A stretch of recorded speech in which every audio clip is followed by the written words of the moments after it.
We have some customers that are in the home services business, and they've been around since the 1950s. They've been around forever. And they do a lot of phone, email, even face-to-face follow-up. They took their existing leads, plugged it into our platform, and within a week saw a 30% increase in their business. There's a phrase that I hear time and time again, and you just said it. Yeah. From people that achieve their goals in life, they say, I'll figure it out. Mm-hmm. It's never we can't do that. That can't be done. Everything around you that you call life was made up by people that are no smarter than you. If you sit down and don't have a purpose in your life, something that you're actively keeping yourself busy and your mind challenged, you need to challenge yourself, and the challenge comes from things you don't understand, things that you're not qualified for, but you figure out how to do. Welcome back to the Hustle and Grind podcast, the show where we dig into why real entrepreneurs trade comfort for conviction. This isn't about vanity metrics or overnight success. It's about the stories behind building a reputation that actually matters. I'm your host, Andrew, keynote architect, platform builder, and fellow founder in the trenches. Today, I'm sitting down with Philip Portman, the founder and CEO of TextStrip, a powerful business texting platform. Phil is an established entrepreneur, having successfully launched several startups, including LandlineRemover.com and ArgosAutomation.com. His current venture, TextStrip, caters to diverse industries from solar and real estate to healthcare and e-commerce, demonstrating his wide-ranging impact. With deep expertise in SMS marketing and digital automation, Phil helps businesses connect with customers and scale efficiently. He is also an esteemed member of the Forbes Technology Council. We're going to dig into the power of direct communication and what it takes to build essential tech platforms. Get ready for a masterclass in automation and growth. So, Phil, thank you so much for being on the show today. Really appreciate you being here. Always love chatting with other entrepreneurs, and you've got an awesome backstory. So definitely looking forward to hearing you. But first, thank you so much. Yeah, thank you for having me. Cool, man. So tell us a little bit. I know we heard your bio in that, but tell us a little bit about TextStrip. Like, what is that, and how is it different than maybe other things that we use? Yeah, absolutely. Yeah. So founder and CEO at TextStrip. TextStrip we started in 2020 because they started to roll out some regulations on how business texting was being done in the US. And a lot of people were confused and weren't having success with texting in the past. And we said, well, if we could figure this out, if we can really figure this out for people, we think there's a market for it. And so we became absolute experts in business texting, and the results have been tremendous. And we've had people specifically in insurance, real estate, mortgage, and solar sales that use our platform, and they get phenomenal results. And those results have delivered massive growth for their company, and we've been able to kind of grow along with them. So we've had some customers that start off really small agency, and they've grown, and we've grown with them over the years. And so it's a great platform. And over the years, we've also added a lot of additional things inside there, like automation tools and AI. But a big differentiator between all of my companies, including TextStrip, is the customer service. When you're a customer of ours, you get a response in under 30 seconds. We're not sending you to some self-help forum or something like that. You're talking to a live person, whether it's through chat, text, email, phone call. 7 days a week, you're getting a response in under 30 seconds from a live person. So that makes a big difference. And then also when you're onboarded or any point during the process, you can schedule a live demo with a real person who's going to help you set up your campaigns, answer your questions. They're going to get on a Zoom call with you to help you do it. And all you do is click our little Calendly link, go on there and schedule it. It's completely free of charge to our customer.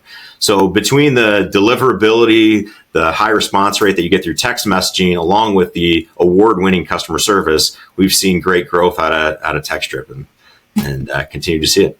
Now, so I know texting is one of those things. It is very effective, but I think a lot of people do it wrong. What is one of the things you see the biggest problem that people have, or the biggest thing that they mess up? Yeah, absolutely. So if I was to ask you right now, how many unread emails do you have on your phone? We're usually pretty good about it. 20. Wow, you're phenomenal at it. Most people, including myself, 50,000 plus unread. Yeah. I just never check it, right? And so it's funny, we were talking about you have ADHD, and yet have no unread. That's discipline right there. No, it's OCD kicks in because I hate to see that little thingy, and it just drives me nuts. So I have to keep it. I got behind in like the beginning of the Gmail days, and I never caught up. So I couldn't even tell you how many I actually have on there. But most people have a lot of unread messages. But texting, on the other hand, that is an OCD thing. You can't ignore it, right?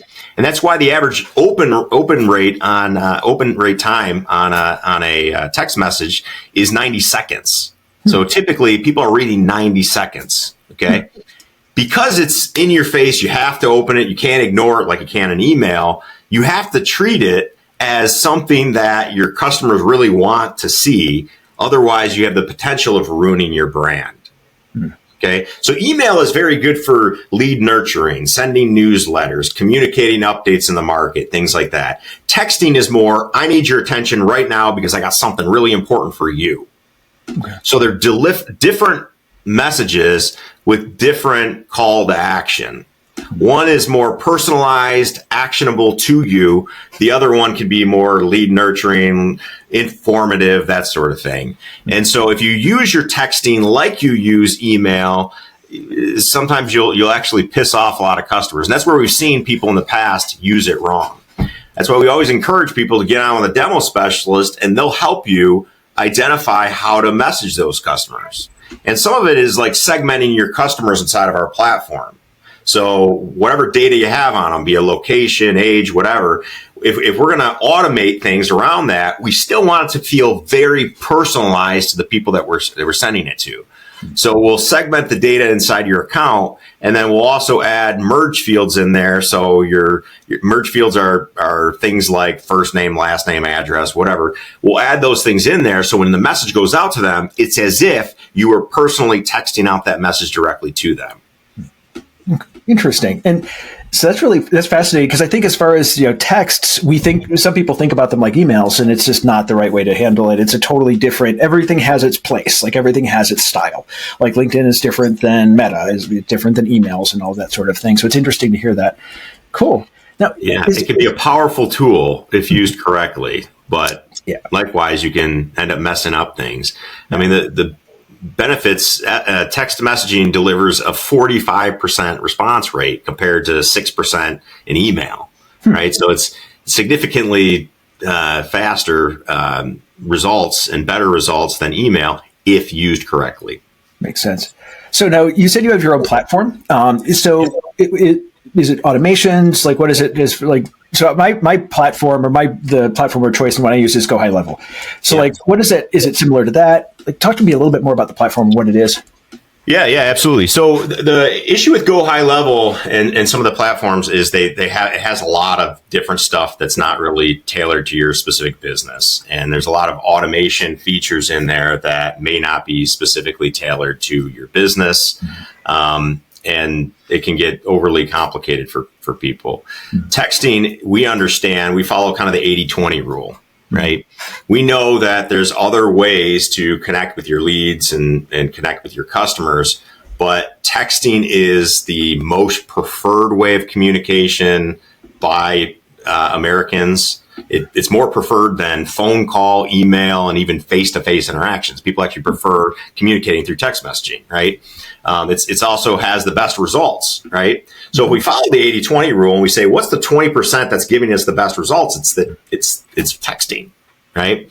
And a lot of these platforms, a lot of the CRMs out there built their functionality around email. They're very email-centric platforms, and they almost threw on texting as an afterthought. And we said with TextStrip, well, what if we make the best way, the most preferred way of communication, the central component of everything we do? So everything is built on the TextStrip campaign. And so when you come onto our platform, you see that. You see the focus is really on the texting. And our customers, typically customers, like we have some customers that are in the home services business, and they've been around since the 1950s. They've been around forever. And they do a lot of phone, email, even face-to-face follow-up. They took their existing leads, plugged it into our platform, and within a week saw a 30% increase in their business. And and the only change that they did was they started using TextStrip specifically for their platform. So the difference really is astounding, even if you've been in business for a really long time. But it comes down to what are your automation features around that? And we really focus on the SMS. Yeah. So I always love to ask the question, what was the sequence of events that brought you to texting? Like what was what was your entrepreneur journey? Yeah, sure. So my entrepreneurship journey was when I was younger, I always told my family someday I'm gonna be a millionaire and I'm gonna marry Cindy Crawford. That's what I wanted as a kid, right? Yeah. And my wife is gorgeous, so I think I did all right. I think I did better personally, but nice. So when I was younger, I always thought like success. I'd see the business guys at the airport, using the frequent flyer miles on their way to some business destination. They knew what they were doing at the airport. And I remember thinking, that is success, man. If I could get to that level, that would be amazing. Right. And so I worked my way up in the corporate world, and I was there. I was traveling around. I had, the company card, and I was living out of a hotel and all this stuff. And I was living that dream. There was just one problem. I now had kids. And kids messed it up because I wanted to be with them. I wanted to see them. I wanted to be a part of their life. So I left the corporate world and started initially flipping houses and doing real estate. On the side, I was also like going into stores and going to like their 90% off clearance section, buying things and selling it on eBay just as a proof of concept. For me, it was, if things got really bad, could I at least do this to make it by? Yeah. And I found out I could. So then it kind of gave me the confidence to be like, okay, I'm not relying on this job. Like I could literally just go into a store, buy a bunch of stuff on an end cap and go sell it on eBay and make enough. And that's certainly not what I want to do with my life, but it would be enough to get me by. And so it kind of gave me the confidence. I started doing real estate. And then on the side, we started this food delivery company. And I ended up growing rapidly. I franchised it across 6 states before selling it to delivery.com. And then after that, I decided that I wanted to get into the tech world. I wanted to get into more automation. So I started learning programming and software development. I created this automation tool, and our customers that were using the automation tool said, hey, can you help us with our leads? Our leads really suck. I said, what do you mean they suck? As we started doing some digging in, we found, no, their leads didn't suck. The way they were communicating with their customers sucked. They were following the old traditional method of phone calls and emails and in-person visits, and it was very, very labor intensive. But only few people had learned about text messaging and the benefits of it. And once again, just like the CRMs, they were throwing it on there as an afterthought. And we said, what's going to happen? Really, let's start with, what if we eliminated completely the phone calls, the emails, and the face-to-face interactions and just did texting? Let's see what happens. The results were overwhelming to the point where the person doing the text messaging on our initial proof of concept platform could not handle the number of leads that they were getting in. And so we said, we think we got something. And then along the way, when our customers started saying, hey, you need to start charging me for this. I'm making a lot of money off of your tool. You need to start charging it. Yeah, we're getting to that. Give us a little bit of time. Give us a little time. But that's usually a pretty good idea that you've hit gold, is when your customers are begging to pay for your product. And so then we've since scaled it, added a lot of automation and AI tools internally in it. And it brings us 5 years later, and we continue to grow. Well, and I think you said something really important at the beginning of that story, and that is that you learned to trust that you could make that money. And I think that's something that entrepreneurship, at least for me, has really helped me out with. It's like, no matter what happens, I'm going to figure it out. I'm not dependent on a job. I'm not. That word right there. Oh my God, there's something crazy. Is I talk to a lot of successful people. I podcast, the Successes podcast, and there is a phrase that I hear time and time again. And you just said it. Yeah. From people that achieve their goals in life, they say, "I'll figure it out." Mm-hmm. It's never we can't do that. That can't be done. They say that phrase. And I would encourage anybody listening to this podcast right now, when you're talking to someone, if you hear somebody say, "I'll figure it out," chances are you're dealing with a successful person, or an entrepreneur at least, because they consistently say that, "I'll figure it out." I hear that phrase over and over again. Yeah. I've heard so many entrepreneurs that I know, so many podcasts of really massive losses, like things that have gone so wrong, like well beyond what most people experience, and they figured it out, and it worked. And I think there's a level of freedom that comes with that, of being able to figure it out. We're not dependent on anything. It's like, okay, if the stock market crashed and the government fell and everything went to hell very quickly, we would figure out a way to make it work, and it's just this level, it's a freedom. Really, it 100% is. So I bought a 54-acre commercial horse farm. Yeah. Never ridden a horse. I don't know anything about running a horse farm. And fortunately, I have a barn manager who's amazing at running the facility, taking care of the horses, the vets, all that kind of stuff. But when I took over the horse farm, everything that I was suggesting, she was saying, "Yeah, you can't do that. That's not how it's done. This thing, you can't do that."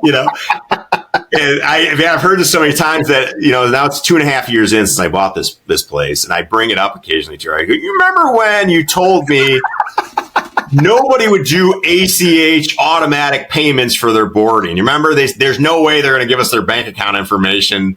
Cash is checks. That's always what people have done, and that's just the way we're going to do it, right?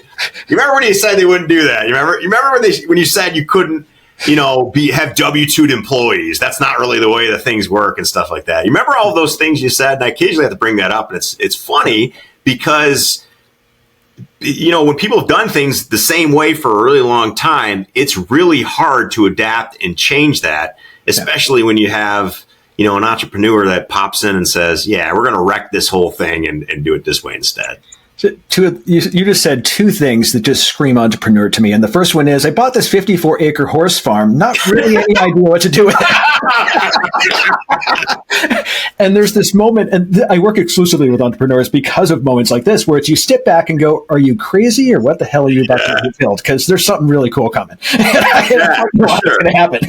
Yeah. And then whenever we hear it can't be done, those 4 words translate to us as challenge accepted. I mean, essentially. Yeah. But, I love it. We're crazy enough to change the world, and that's how you do it. Is you go out there and you just go, okay, let's see what's going to happen. And there's a good chance that by buying a 54-acre horse farm, that this could turn into a massive failure. But it's like, no, I'm going to figure it out. Let's go do this. Why not?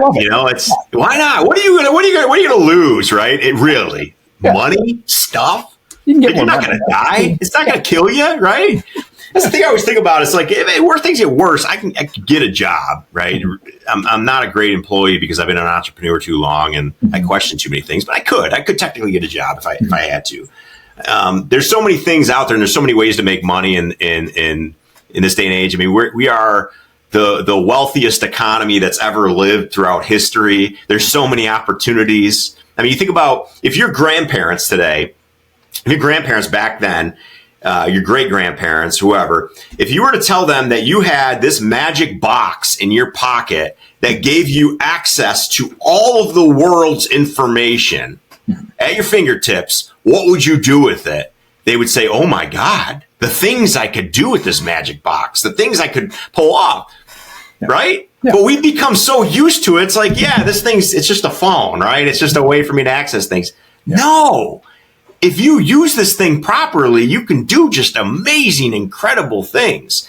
And so that's so easy to do in this day and age, is forget the amazing miracles that we have every day and the things that are at our fingertips that can give us a wealth of knowledge and opportunity that our ancestors could have only dreamt about. Mm-hmm.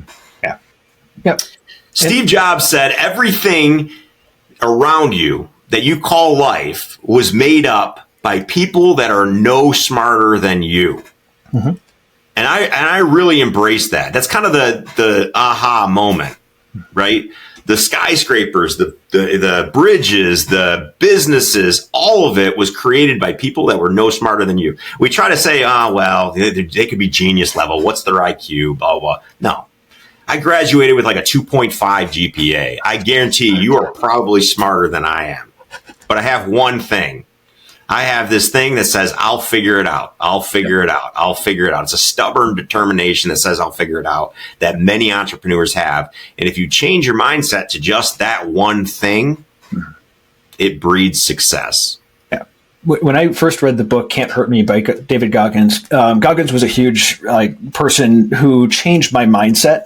He also grew up almost down the street from me. Like we were in the same school district. So until he was about 6. So I've got a personal connection to it as well. Like we would have been in the same high school. But when I heard that going, here's this guy who was exterminating cockroaches, and ended up now, creating this massive mindset. And I think that was the moment when it shifted for me going, wait, I can pull this off. There's nothing here I can't do. We're going to figure it out. We're going to make it go right. It's going to happen, and all of these things. And it's fun. It's fun to see how things work out too. Like, you with the farm, and I've done it a bunch of times where I'm just like, I'm going to go do this. And I have no idea how the hell it's going to work, but we're going to figure it out. And sometimes that journey is a hell of a lot of fun.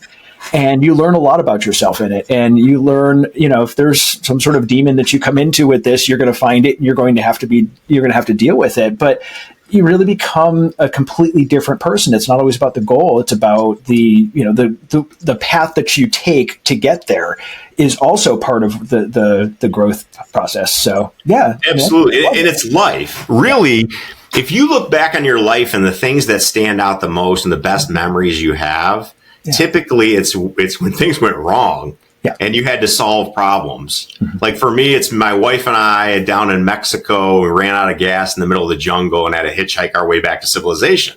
It's a great story. At the time, it was terrifying, right? But it's a great story, right? Uh-huh. But when you look at life like that as like something, I don't want to avoid it. I want to embrace it, right? It is, and we're living this life where we get to jump on and grab these struggles and these difficulties because we know that's life. It's the cool thing, right? Yeah. People think, I'm going to eventually retire. I'm going to go sit on a beach. You know what happens if you retire and go sit on a beach? You die. Yeah. Right? The data is there. If you sit down and don't have a purpose in your life, something that you're actively keeping yourself busy and your mind challenged, your body ceases to exist. Yeah. It happens time and time again. People die and within 6 months they're dead. Yeah. You need to challenge yourself, and the challenge comes from things you don't understand, things that you're not qualified for, but you figure out how to do. Yeah. The added bonus is when you have novel experiences throughout your life, it slows time down. Mm-hmm. It's been proven. There's a study actually done by the University of Michigan, and it says if you do new and exciting, unique, scary experiences throughout your life, it provides anchor points for your memory, and time slows down. If you do the same activities day in, day out, I mean, think about it. If you've had a job and you drive 45 minutes to an hour, like I used to, that 45 minutes to an hour became so routine, I think my brain just shut off during that time. Yeah. And so I was doing that each day to work. And then I'd get to work and I was doing the same tasks over and over again. The brain just shuts off. It just goes into automatic mode. It's just doing it. And then I look back and I go, oh my God, 5 years has just gone by in the blink of an eye. Yeah. But now I look at life and I have these novel, exciting experiences that challenge me, right? And time starts to stretch out. It starts to slow down a little bit. And that's all correlated to embracing the things that are difficult, challenging, and scary. Yeah. Yeah. And I came from a family that was really fear-based. And it's funny, I came up with a term one day. I like to give my mom unintentional cardio. That's kind of like get her heart rate going. Yeah. For me, it's like I learned snowboarding in my mid-40s. And, it was one of those things where it probably was not advisable. Definitely the body was not, 20 years old at the time. But I figured my worst case scenario was ending up in full body traction in the hospital with a really good story. And it's a whole lot better than I tripped over a hose, Yeah. I hit a tree, yeah. It was one of those things where sometimes it's just it's fun. It's a lot more fun. It's a lot better way to do things. And I think a lot of people allow that fear to hold them back when really your worst case scenario is not as bad as you think it is. Yeah, absolutely. So you talked about your mother there, and I do want to talk about family. Mm-hmm. Okay. Family loves and cares about you, but if you're pursuing an entrepreneurship journey, very rarely will you have close family around you that strongly supports what you're doing, especially if it's not something they've ever done. Yeah. Fortunately, my son would have all the support if he went into entrepreneurship, if that's what he chooses to do, because, I'm an entrepreneur. But most families, because they want to see you protected, no, don't do that. Go into a normal job and stuff like that. I saw that as well. Mm-hmm. And there's actually a a line from the Bible that says, a prophet is not without honor except in his own town, among his relatives in his own home. What it's talking about is Jesus himself, his local family was like, yeah, you're not a prophet. You're just, whatever, right? It's very difficult for your family around you to understand it. Yeah. That's why anytime I went into business, I rarely told them what I was doing. And I certainly never tried to sell to people around me. Yeah. Because when I tried to sell something previously to them, it always had what I call this homemade syndrome.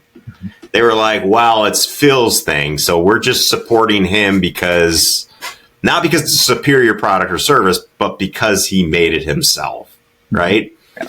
And versus people that had never met me said, oh, this is a superior product or service because it's just better. So my family, although they didn't support me early on, they saw it in the after effects and go, oh my God. It really wasn't until I bought the horse farm that they were like, oh my God, he's actually got money, right? Whatever he's doing must be successful. Yep. So don't be afraid if you don't have family supporting you early on. It's not a sign that you're not doing things right. It just means that you may be breaking the mold from what they traditionally think of as success or what people are capable of. And that's all right.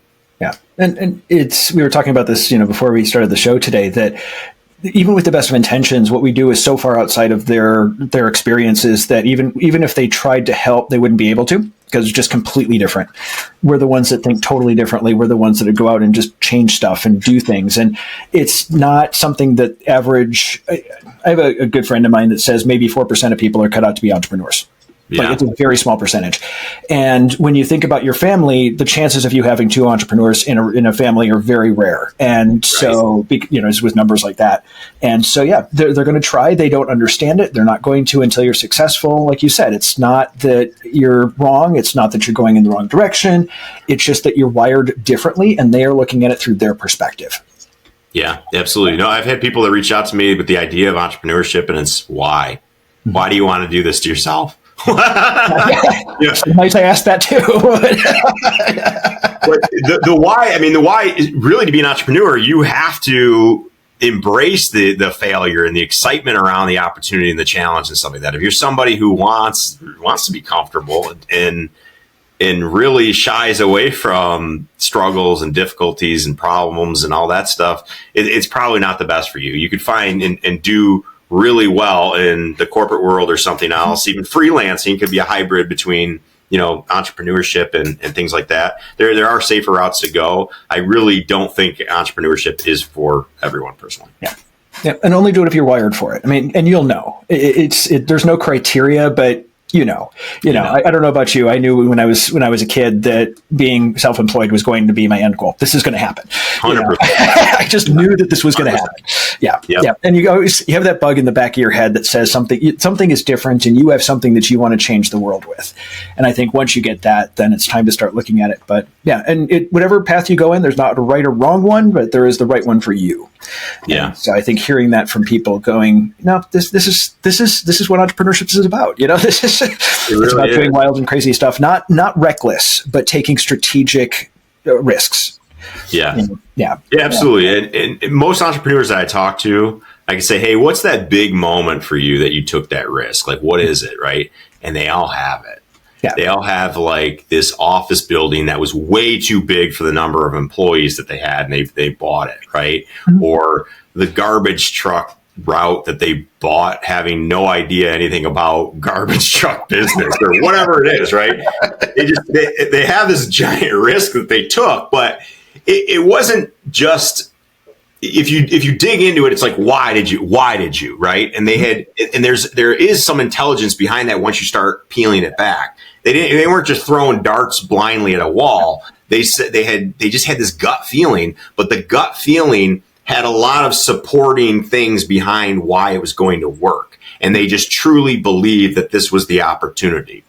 So I do want to emphasize that it was not as reckless as it may seem from the outside, right? Like even my horse farm thing, there was a lot of, in my gut, I knew this was the right thing. There was a lot of boxes in my head that were checking. It's difficult to explain to other people, but it ended up being ultimately successful because I knew it in my gut. Yeah. And following that gut for a lot of entrepreneurs has brought them great success, even when taking the big risks, because they're constantly evaluating, constantly thinking about things, even if it's just while they're eating or in the shower, right? Constantly thinking about things. 3 a.m. Yeah, it's usually when it happens to me. Yep. Absolutely. Yeah. So, Phil, we're getting to the bottom of the show, the top of the show here, but thank you so much for being on today. I really, really appreciate it. This has been an awesome conversation. So thanks for spending the time today with us. Absolutely. Love it. And you are a phenomenal host. Thank you. Thanks, man. Appreciate it. Thanks for tuning in to the Hustle and Grind podcast, where we unpack what it really takes to build something that matters. If today's conversation hit home, do me a favor. Share it with someone who's in the trenches too. And if you're building your own brand, platform, or message and want help turning that story into serious authority, head over to theauthorityforge.com to see how we can help. Until next time, keep showing up, keep shipping, and keep chasing the work that sets you on fire. I'm Andrew, and this was the Hustle and Grind podcast.